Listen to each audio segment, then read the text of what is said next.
매주 월요일 오전 저는 투석실을 돌면서 회진을 합니다. 그곳에는 일주일에 3번, 4시간씩 기계에 연결되어 피를 거르는 분들이 계십니다. 평균 연령 65세. 그분들에게 제가 가장 먼저 묻는 질문이 있습니다. 처음 고혈압 진단받으셨을 때가 언제셨죠? 대답은 놀랍도록 비슷합니다. 한 10년 전이요. 15년쯤 됐나? 20대부터 혈압이 높긴 했는데 여기 충격적인 통계 하나 말씀드리겠습니다. 대한민국에서 투석을 시작하는 환자의 100명 중 거의 절반이 고혈압이 원인입니다. 당뇨 다음으로 두 번째입니다. 그런데 더 놀라운 건 그분들 대부분이 자신의 혈압이 신장을 망가뜨리고 있다는 걸 몰랐다는 겁니다. 혈압이 높으면 뭐가 문제라고 생각하십니까? 대부분 심장이 나빠지겠지, 뇌졸중 오겠지, 이렇게 생각하십니다. 맞습니다. 하지만 가장 먼저 가장 조용히 망가지는 장기는 따로 있습니다. 바로 콩팥입니다. 심장이 아닙니다. 뇌도 아닙니다. 신장입니다. 지금 이 순간 여러분의 혈압이 140 이상이라면 여러분의 콩팥 속에서는 조용한 파괴가 진행되고 있을 수 있습니다. 통증도 없고 증상도 없고 그저 조용히 무너지고 있습니다. 그리고 어느 날 갑자기 투석실에서 눈을 뜨게 됩니다. 제가 오늘 이 영상을 만든 이유입니다. 여러분이 그 투석실에 오지 않도록 하기 위해서입니다. 지금 당장 해보세요. 여러분의 발목, 정강이뼈 바로 옆부분을 엄지손가락으로 5초간 꾹 눌러보세요. 손을 떼세요. 그 자국이 3초 이상 남아 있습니까? 만약 그렇다면 여러분의 몸속 어딘가에 물이 고여 있다는 신호입니다. 그 물을 내보내지 못하는 장기가 바로 신장입니다. 그리고 그 신장이 지금 여러분의 혈압을 올리고 있을 가능성이 높습니다. 하지만 이건 틀렸습니다. 여러분이 생각하는 순서가 반대일 수 있습니다. 혈압이 높아서 신장이 나빠지는 게 아니라 신장이 약해져서 혈압이 올라가는 겁니다. 이게 진짜 시작입니다. 여러분도 지금 당장 해보실 수 있습니다. 발목 안쪽 정강이뼈 바로 옆을 엄지손가락으로 5초간 꾹 눌러보세요. 그리고 손을 떼세요. 저는 지난 15년간 수천 명의 고혈압 환자분들을 만났습니다. 그 중에서 제가 가장 놀랐던 건 대부분의 환자분들이 자신의 혈압이 왜 높은지 정확히 모르고 계신다는 사실이었습니다. 병원에서는 그저 혈압이 높으시네요, 약 드세요 라고만 말하죠. 하지만 아무도 말해주지 않습니다. 왜 그 혈압이 올라갔는지, 그 혈압을 올리고 있는 게 정말 심장 문제인지 아니면 다른 무언가인지를요. 오늘 이 영상을 끝까지 보시면 여러분은 3가지를 알게 될 겁니다. 첫째, 왜 혈압약을 먹어도 혈압이 안 떨어지는 사람들이 있는지. 둘째, 심장을 살리고 싶다면 왜 콩팥부터 챙겨야 하는지. 셋째, 집에서 당장 시작할 수 있는 정확한 실천법 3가지. 이것만 기억하고 가셔도 됩니다. 그럼 시작하겠습니다. 제가 의대생이었을 때 교수님께서 이런 말씀을 하셨습니다. 혈압을 이해하려면 심장학을 배우지 말고 신장학을 먼저 배워라. 그때는 무슨 말인지 몰랐습니다. 심장이 피를 밀어내는데 당연히 심장이 문제 아닌가요? 그런데 임상에 나와서 환자를 보면 볼수록 그 말의 의미를 깨달았습니다. 혈압이 높다는 건 결국 혈관 속의 압력이 높다는 뜻입니다. 그 압력은 누가 만들까요?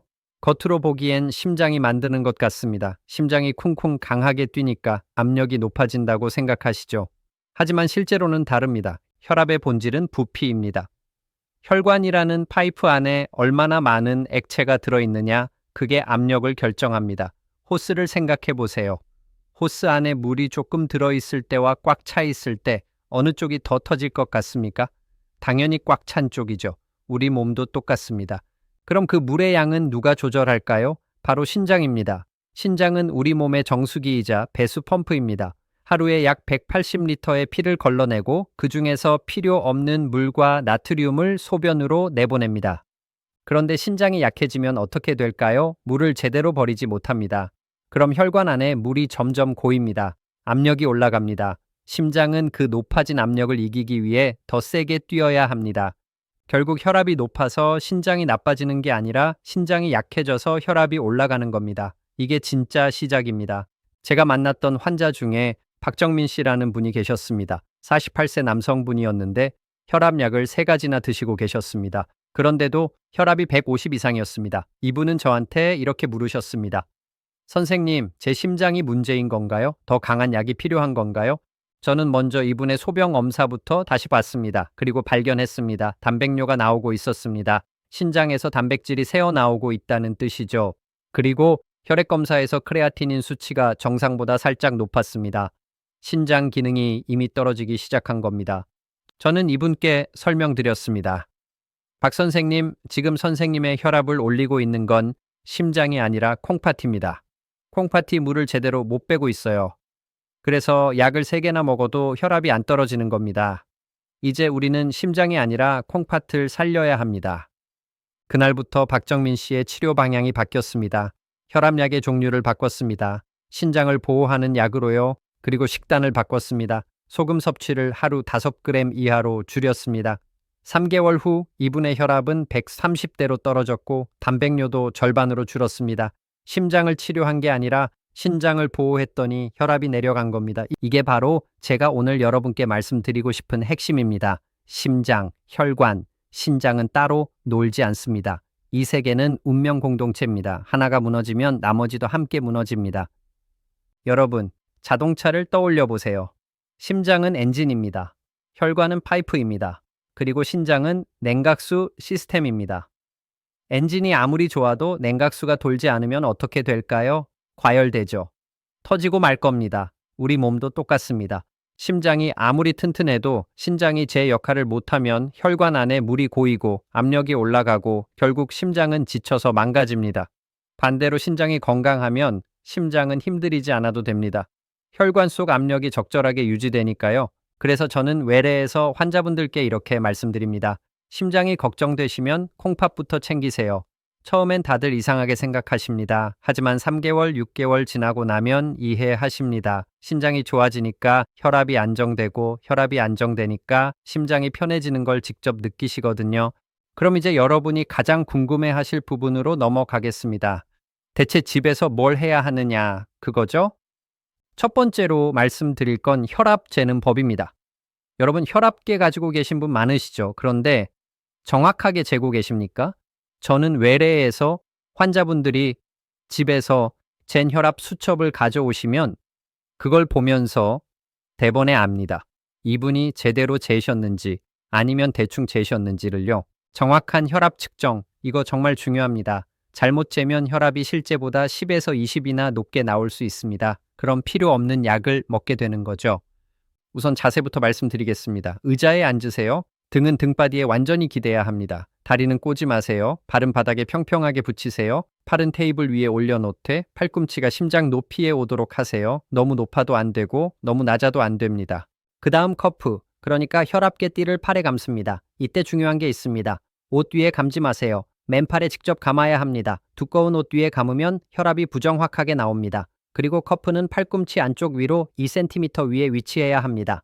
자, 이제 측정합니다. 버튼을 누르기 전에 5분간 가만히 앉아 계세요.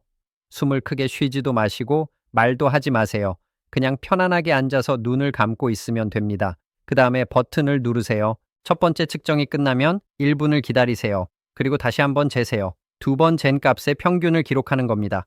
한 번만 재면 오차가 있을 수 있습니다. 그럼 언제 재야 할까요? 하루에 2번입니다. 첫 번째는 아침에 일어나서 화장실 다녀온 직후, 약 먹기 전입니다. 두 번째는 저녁에 잠자리 들기 전입니다. 식사 직후나 운동 직후는 피하세요. 최소 30분은 쉬고 나서 재야 합니다. 그리고 이걸 7일간 기록하세요. 7일간의 평균이 진짜 여러분의 혈압입니다. 하루 이틀 재서 내 혈압 높네 이러시면 안 됩니다. 혈압은 매일 매 순간 변합니다. 그게 정상입니다. 여러분은 기계가 아니라 살아있는 사람이니까요. 제가 만났던 환자 중에 최은지 씨라는 분이 계셨습니다. 60대 여성분이었는데 이분이 저한테 이런 말씀을 하셨어요. 선생님, 제 혈압이 자꾸 바뀌어요. 어제는 125였는데 오늘은 140이에요. 혈압계가 고장 난 건가요? 저는 이분께 설명드렸습니다. 최 선생님, 그게 정상입니다. 사람의 혈압은 스트레스를 받으면 올라가고 편안하면 내려갑니다. 날씨가 추워도 올라가고 잠을 못 자도 올라갑니다. 그래서 여러 날 재서 평균을 봐야 하는 겁니다. 그날 이후 최은지 씨는 매일 아침 저녁으로 혈압을 재서 수첩에 기록하셨습니다. 2주 후에 다시 오셨을 때 저는 그 수첩을 보고 정확한 판단을 할 수 있었습니다. 평균 혈압이 135 정도였고 약을 조금 늘려야겠다는 결론을 내렸습니다. 만약 하루 이틀만 잰 걸로 판단했다면 잘못된 치료를 했을 겁니다. 혈압계에 대해서도 한마디 하겠습니다. 손목형 혈압계 쓰시는 분들 많으신데 가능하면 팔에 감는 커프형을 권해드립니다. 손목형은 휴대하기 편하지만 정확도가 떨어집니다. 손목 위치가 심장보다 낮으면 혈압이 높게 나오고 높으면 낮게 나옵니다. 매번 정확하게 심장 높이에 맞추기가 어렵거든요. 반면 팔커프형은 팔뚝에 감기 때문에 팔을 테이블에 올려놓기만 하면 자동으로 심장 높이가 됩니다. 가격도 요즘은 3만 원에서 5만 원 정도면 좋은 제품을 살 수 있습니다. 집에 한 대쯤은 꼭 구비해 두시길 바랍니다. 자, 이제 두 번째 실천법으로 넘어가겠습니다. 바로 소금 줄이기입니다. 여러분, 나트륨과 혈압의 관계를 정확히 아십니까? 많은 분들이 짜게 먹으면 혈압이 오른다는 건 알고 계십니다. 하지만 왜 오르는지, 얼마나 줄여야 하는지는 잘 모르십니다. 나트륨이 몸에 들어오면 어떻게 될까요? 나트륨은 물을 끌어당깁니다. 삼투압 때문입니다. 혈액 속에 나트륨이 많으면 세포 밖에서 물을 끌어당겨서 혈액량이 늘어납니다. 혈액량이 늘면 혈관 속 압력이 올라갑니다. 그게 고혈압입니다. 그럼 그 나트륨을 누가 배출할까요? 네, 신장입니다. 정상적인 신장은 과잉 나트륨을 소변으로 내보냅니다. 하지만 신장이 약하면 나트륨을 제대로 못 버립니다. 그럼 몸속에 나트륨이 쌓이고 물도 같이 쌓이고 혈압이 쭉쭉 올라갑니다. 제가 신장내과 의사로서 가장 많이 듣는 질문이 뭔지 아십니까? 선생님, 그럼 소금을 얼마나 줄여야 하나요? 이 질문입니다. 세계보건기구 WHO에서 권장하는 나트륨 섭취량은 하루 2000mg입니다. 소금으로 환산하면 5g입니다. 티스푼으로 하나 정도죠. 그런데 한국인의 평균 섭취량이 얼마인지 아십니까? 하루 3,500mg입니다. 거의 2배 가까이 먹고 있습니다. 문제는 우리가 먹는 나트륨의 대부분이 눈에 보이지 않는다는 겁니다.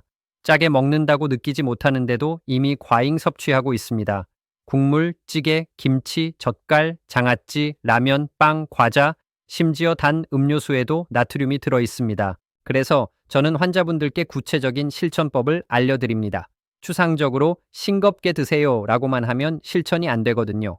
첫 번째, 국물은 절반만 드세요. 한국인이 섭취하는 나트륨의 70%가 국물에서 옵니다. 국, 찌개, 라면 국물을 다 마시시면 안 됩니다. 건더기만 드시고 국물은 남기세요. 처음엔 아깝다고 느껴지겠지만 여러분의 콩파티 여러분께 감사할 겁니다. 두 번째, 소금 대신 다른 양념을 쓰세요. 레몬즙, 식초, 후추, 마늘, 생강, 허브 이런 걸로 간을 하면 나트륨 없이도 충분히 맛있습니다. 요즘 마트에 가면 무염 양념도 많이 나와 있습니다. 저염 간장, 저염 된장 이런 것들을 사용하시면 됩니다. 세 번째, 젓갈과 장아찌는 하루 한 숟가락 이하로 제한하세요. 이건 정말 나트륨 폭탄입니다. 한 숟가락에 500mg이 넘는 경우도 있습니다. 맛있는 건 알지만 건강을 위해서 참으셔야 합니다. 네 번째, 외식할 때는 국이나 찌개를 개인 그릇에 덜어서 드세요. 흔 냄비째로 먹으면 계속 먹게 됩니다. 작은 그릇에 덜어놓고 그만큼만 드세요. 다섯 번째, 가공식품을 피하세요. 햄, 소시지, 베이컨 이런 가공육에는 나트륨이 어마어마하게 많습니다. 냉동식품, 인스턴트 식품도 마찬가지입니다. 가능하면 신선한 재료로 직접 요리해서 드시는 게 최선입니다. 여기서 주의할 점이 하나 있습니다. 요즘 저염소금, 칼륨 강화소금 이런 거 나오잖아요. 이거 조심하셔야 합니다. 특히 신장 기능이 떨어진 분들은 절대 쓰시면 안 됩니다. 왜냐하면 칼륨을 신장이 배출하는데 신장이 약하면 칼륨이 몸에 쌓여서 위험할 수 있습니다. 고칼륨 혈증이 오면 심장 부정맥이 생길 수 있습니다. 그래서 신장 환자분들은 반드시 의사와 상담 후에 소금 대체품을 쓰셔야 합니다. 제가 만났던 환자 중에 강수민 씨라는 분이 계셨습니다. 52세 남성분이었는데 혈압이 160까지 올라갔던 분입니다. 이분이 저한테 처음 오셨을 때 저는 식습관을 여쭤봤습니다. 평소에 뭘 주로 드세요? 이분 대답이 뭐였는지 아십니까? 선생님, 저 짜게 안 먹어요. 김치도 싱겁게 먹고 국도 싱겁게 먹어요. 그래서 제가 좀 더 구체적으로 물어봤습니다. 그럼 라면은 얼마나 자주 드세요? 일주일에 한 3번?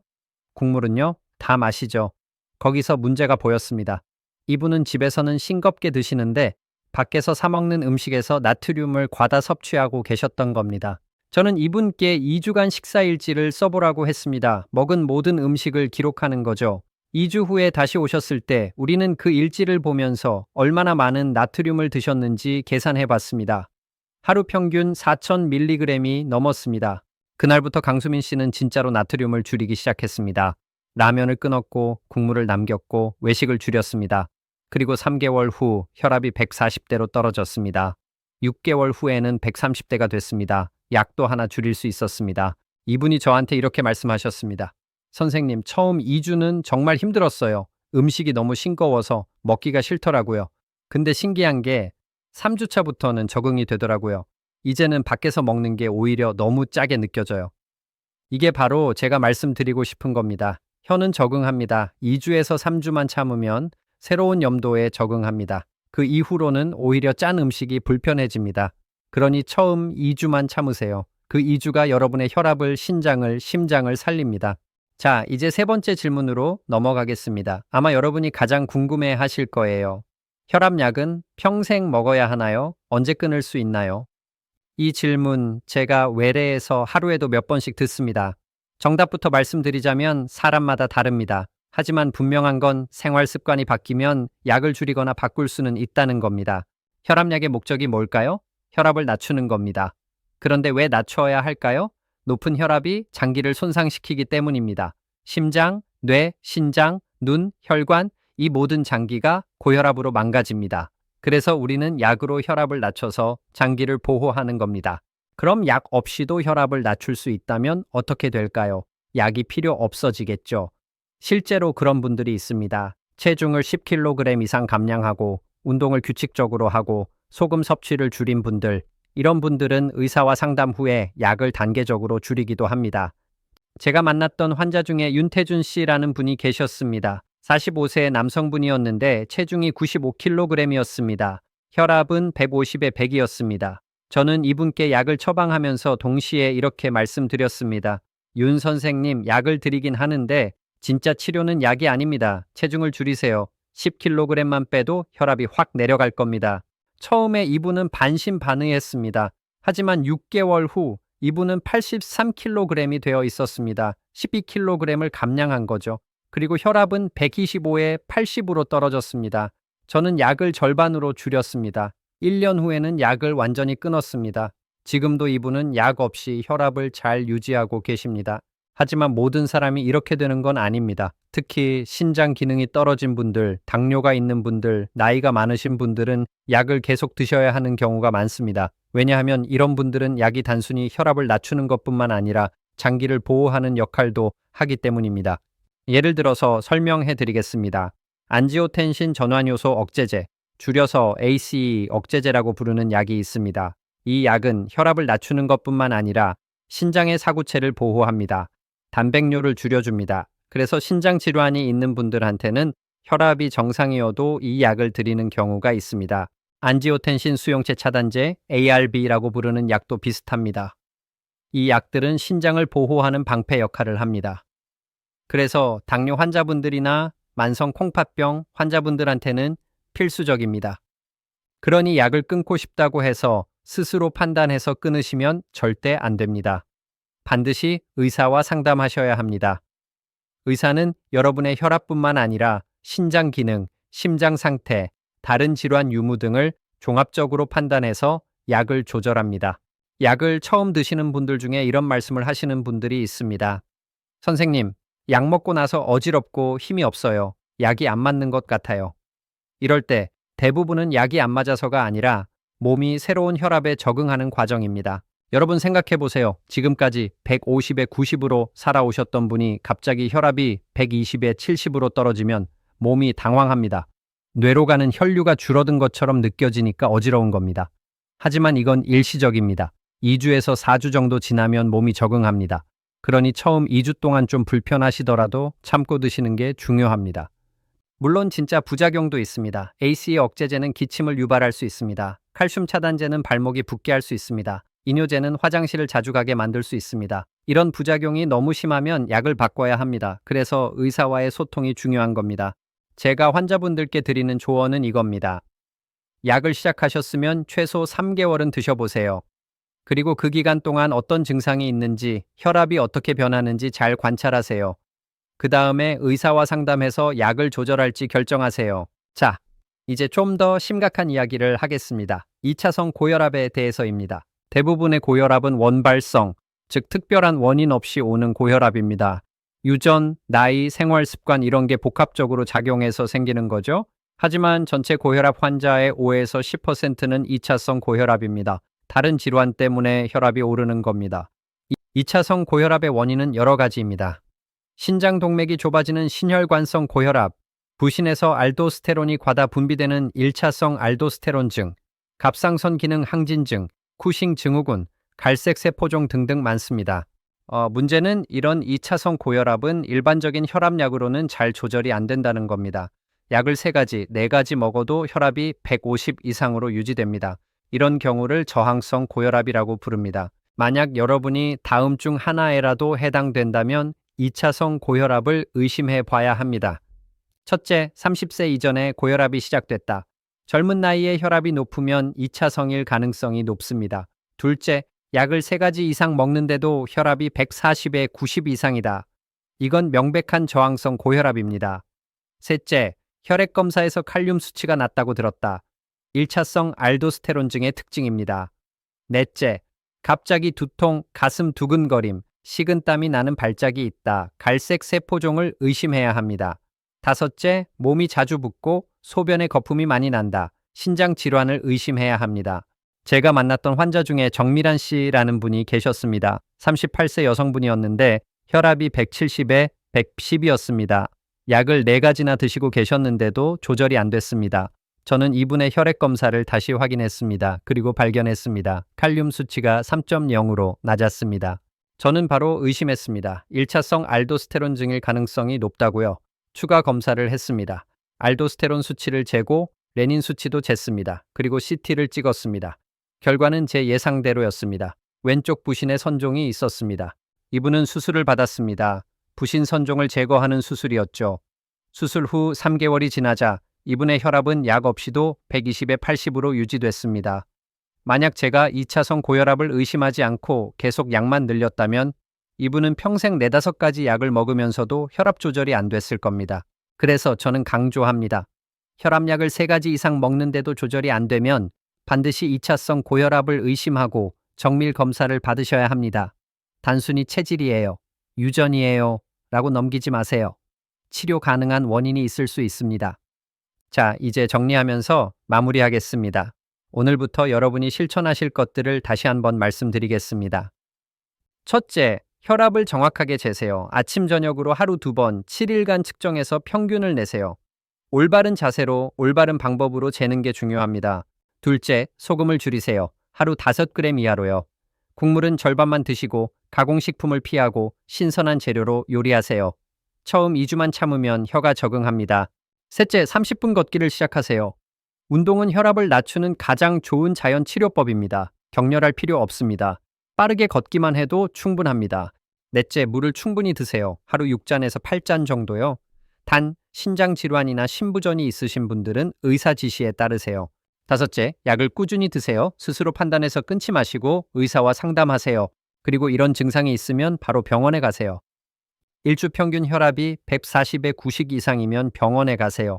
숨이 차거나 가슴 통증이 반복되면 즉시 응급실에 가세요. 발이나 얼굴이 계속 붓는다면 신장 검사를 받으세요. 소변에 거품이 많이 나거나 밤에 화장실을 2번 이상 간다면 신장내과를 찾으세요. 약을 먹고 부작용이 의심되면 의사와 상담하세요.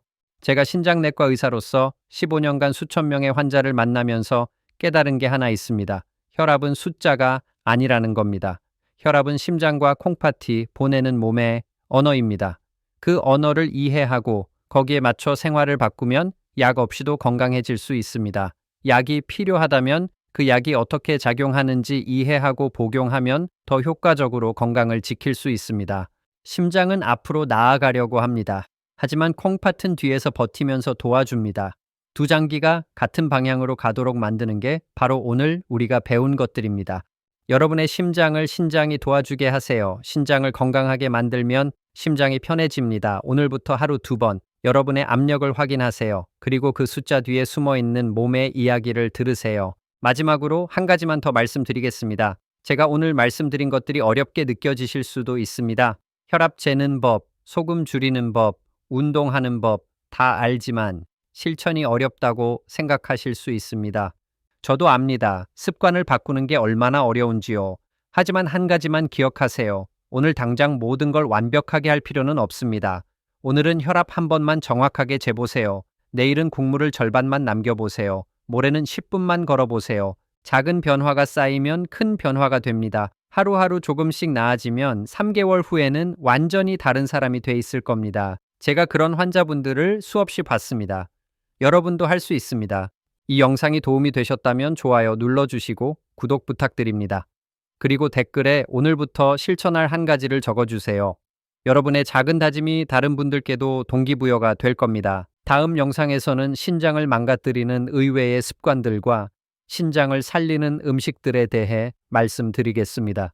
많은 분들이 모르고 계신 사실들이 많습니다. 건강하세요. 여러분의 심장과 콩팥이 오래오래 함께 뛰길 바랍니다. 감사합니다.